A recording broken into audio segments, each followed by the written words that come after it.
आओ जरा आप इस धरती को थोड़ा देखें और अब से 2600 और 2700 साल पूर्व उस स्थिति में जाकर के देखें, तब यहां इस धरा के ऊपर क्या चल रहा था, क्या हो रहा था। उस जमाने के अंदर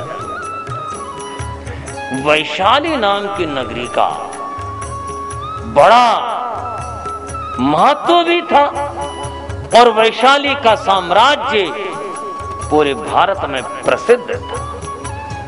वैशाली क्या खास बात थी वैशाली की? यहां पर महाराज चेटक का राज्य था।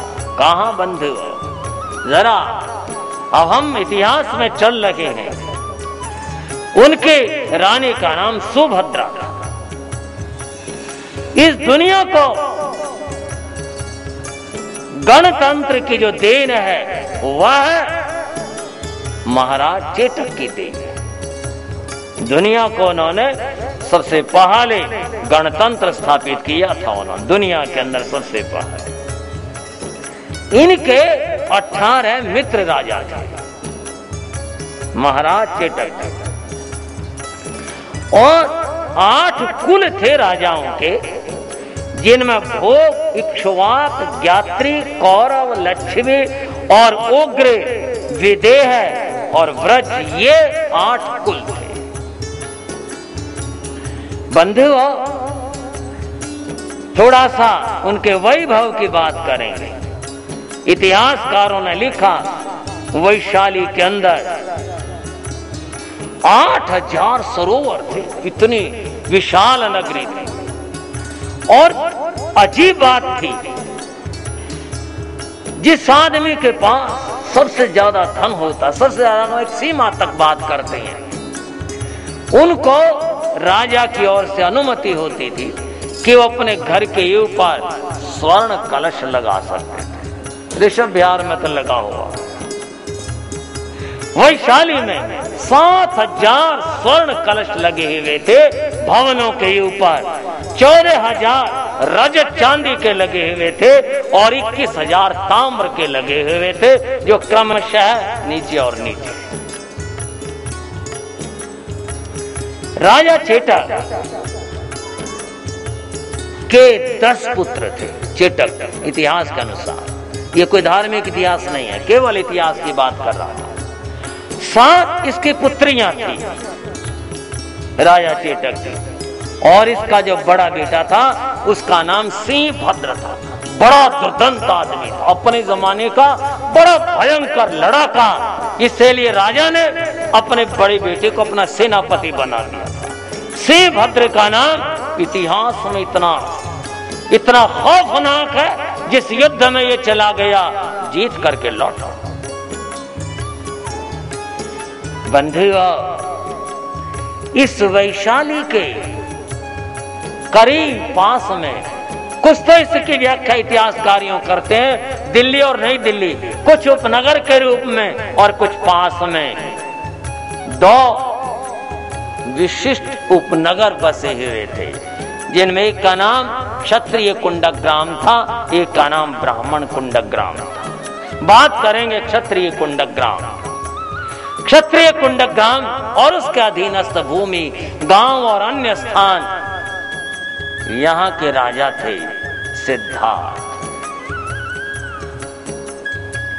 सिद्धार्थ जब युवा उस समय की बात करते थे, बड़े सजीले, गठीले और बड़े बलवान। जब भी कभी काम पड़ा, वैशाली ने याद किया, वो मित्र आगे बढ़कर आया और अपनी मित्रता का परिचय दिया। युद्ध की बात हुई तो अपना कौशल दिखाया, और अगर कोई और प्रसंग हुआ, मित्र ना कर हमेशा साथ दिया। राजा चेटक सोचा करता, ये जो युवक है, ये जो सिद्धार्थ है, ये बड़ा अद्भुत है। इसको मैं अपने से कैसे जोड़ूं, कैसे बांधूं? ये वैशाली से हमेशा जुड़कर रही है, पर कैसे हो? और एक दिन उसने निर्णय ले लिया। किसने? महाराज चेटक ने फैसला कर लिया, अपनी बहन अनुजा जिसका नाम त्रिशला था, उसका विवाह सिद्धार्थ के साथ कर दिया और यूं वैशाली और कुंडग्राम जुड़ गए, संबंधों में बंध गए। कुछ इतिहासकारों ने त्रिशला को चेटक की बेटी भी बताया। अलग अलग बात, इसमें मैं कोई निर्णय और व्याख्या नहीं दे सकता, जो है वो मैंने आपको बताया। लेकिन इधर की जो अवधारणा है वह उनके बहन के रूप में ही है। सिद्धार्थ जिसके मैं अभी चर्चा कर रहा था, ये 3 नामों से जाने जाते थे। सिद्धार्थ जिसके अर्थ सिद्ध हो गए हैं सब। सिद्धार्थ सबकी मनोकामनाओं अर्थों को पूर्ण करने वाला। और एक नाम था श्रेयांश, एक नाम था यशस्वी। जहां भी गया, जिधर भी कदम बढ़ाया, यश लेकर लौटा। कौन? सिद्धार्थ। 3 नामों से जाने गए। त्रिशला जो जगत जननी, जगत माता के नाम से जानी जाती हैं, माता त्रिशला, वे माता त्रिशला वे भी 3 नामों से जाने जाते थे। त्रिशला उनका नाम है। एक नाम उनका प्रिय कारणी था, बड़ा अद्भुत नाम है, बड़ा सुंदर नाम है। एक और नाम है विदेह दत्ता, विदेह दिन्ना। विदेह दत्ता ये उनका तीसरा नाम है। कुंडग्राम धरती के ऊपर उस युग का अगर मैं व्याख्यायित करूं तो कहूंगा स्वर्ग का टुकड़ा जैसे लाकर इस धरा के ऊपर रख दिया गया हो, ऐसा था कुंडग्राम, क्षत्रिय कुंडग्राम, जहां पर महाराज सिद्धार्थ, रानी त्रिशला एक सदगृहस्थ के रूप में जीवन जीते हुए समय बिता रहे थे। उनके राज्य में बहुत शांति, उनके राज्य में अमन और चैन था। इसके साथ बड़ी एक बात और, सिद्धार्थ धर्मोपासक थे। थोड़ा सा आप में से कोई भाई अगर थोड़ा सा भी सोच रहा होगा तो वो कहेगा उस जमाने में धर्मोपासना के बाद, हाँ बताना चाहूंगा, ये लोग, ये वंश भगवान पार्श्वनाथ के उपासक। किन के उपासक थे? 23वें तीर्थंकर के। 23वें तीर्थंकर का जो धर्म शासन था वो तो भगवान महावीर तक रहा और बाद में इसका विलय हुआ, ये तुम आप सब जानते ही हैं। ये लोग यानी राजा सिद्धार्थ, इनका परिवार, ये सब 23वें तीर्थंकर उनके धर्म शासन के प्रति आस्था और श्रद्धा रखने वाले थे। ये जरूरी भी है। मैंने एक और बात कह दी, धार्मिक होना, आस्थावान होना इनका ये जरूरी भी था। भला जरूरी क्यों था? जरूरी इसलिए था कि जब एक तीर्थंकर का पिता और तीर्थंकर की माता होना है, जिन्हें उनके जीवन के अंदर धार्मिकता तो श्वास और प्रश्वास की तरह विद्यमान होनी चाहिए। अगर वो धार्मिक नहीं होंगे फिर कैसे बात बनेगी? मेरे पूज्य गुरु महाराज ने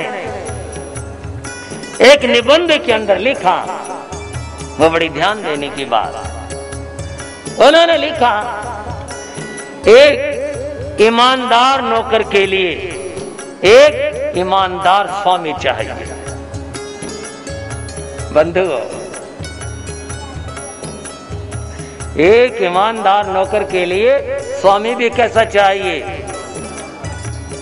स्वामी तो बेईमान हो और नौकर को कहा तो ईमानदार हो जाए, कैसे होगा? आगे उन्होंने और कहा, श्रेष्ठ संतति पाने के लिए माता पिता को चरित्रवान होना चाहिए।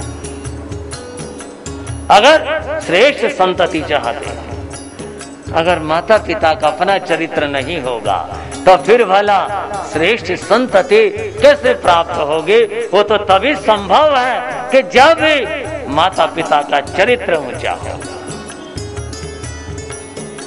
समय आया था, त्रिशला ने एक बेटी को जन्म दिया, नाम नंदीवर्धन रखा गया था। समय आया कुछ थोड़ा सा, एक को जन्म दिया था और बंधुओं एक रात्रि को त्रिशला अपने शयन कक्ष में शयन कर रही थी। शयन करते उन्हें 14 दिव्य स्वप्नों का दर्शन हुआ।